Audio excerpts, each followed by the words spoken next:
جواب دینے میں جلدی نہ کر تاکہ آخر میں خفت و شرمندگی نہ ہو۔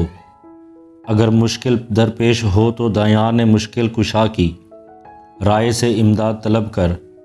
یہ بھی سخاوت و بخشش میں داخل ہے کہ لوگوں پر ظلم نہ کیا جائے اور ان کے عیبوں کے معلوم کرنے کی خواہش نہ کی جائے۔ حرص کو دل میں جگہ نہ دے کہ تیری قوت دوسروں سے زیادہ نہیں۔ سخاوت اسے کہتے ہیں کہ حاجت مند کو ان کی ضرورت کے موافق دیں۔ اس سے بڑھ کر افراد کی حد تک پہنچنا سخاوت نہیں بلکہ اسراف میں داخل ہے۔ مرگ ایک چیتا ہے کمین گاہ میں کہ جس کے نیچے سے رہائی نہیں مل سکتی۔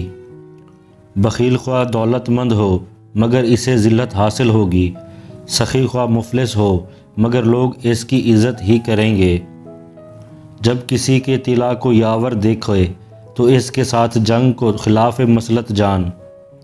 خود بعمل ہونا چاہیے کیونکہ بغیر عمل کے دوسروں پر کوئی خاطر خواہ اثر نہیں پڑتا۔ عقل ہی وہ جوہر ہے جو انسان کی فضیلت ماپ جانتا ہے۔ سلسلہ نسب کسی کے واسطے باعث فخر نہیں ہو سکتا۔ نسبی فضیلت پر فخر کرنے والا احمق ہے۔ اگر کوئی تیرے حق میں بدی کرے اور تو کسی کے حق میں نیکی کرے تو دونوں کو فراموش کر۔ کار ہائے گزشتہ پر افسوس نہ کر، افسوس ہوگا کہ افسوس بے فائدہ کے لیے وقت گرامی کو ضائع کیا گیا۔ ایسے شخص کی صحبت کے لیے راغبت ظاہر کرنا جو کہ تجھ سے پہلو تہی کرے ذلت نفس کا معجب ہے، اور ایسے شخص کی صحبت سے پہلو تہی کرنا جو کہ تیری صحبت کی طرف مائل ہو قصور ہمت ہے۔ اعلیٰ زندگی کی 4 نشانیاں ہیں: نیک گفتار، نیک کردار، نیک صحبت، نیک نیت۔